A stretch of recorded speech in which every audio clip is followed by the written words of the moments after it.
দিদি, তুমি কতদিন আমার কাছে আসছো? কাজ কেমন লাগে? কোথায় বাড়ি? আমি প্রায় 1 বছর হলো সাবিত্রীদির কাছে এসে হেয়ার কাটিং দিয়েই শুরু করেছি। তা আগেও অনেক জায়গায় হেয়ার কাটিং করেছি, আইব্রো বা এই ফেসিয়াল টেসিয়াল করেছি, কিন্তু এখানে এসে আমার বেস্ট লেগেছে।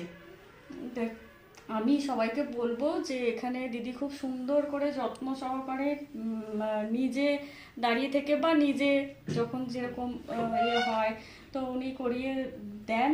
তো তোমরা সবাইকে বলবো যে যারা কোনো হেয়ারের ট্রিটমেন্ট নিতে চাইছো বা স্কিনের ট্রিটমেন্ট নিতে চাইছো বা হেয়ার কাটিং, আইব্রো, যাবতীয় বিউটি পার্লারের কাজ, সেই সাথে দিদি বাড়ি গিয়েও সাজায় অনেককে, বা বিয়ে বা পার্টি মেকআপ এই ধরনের সাজও দিদি করিয়ে থাকে।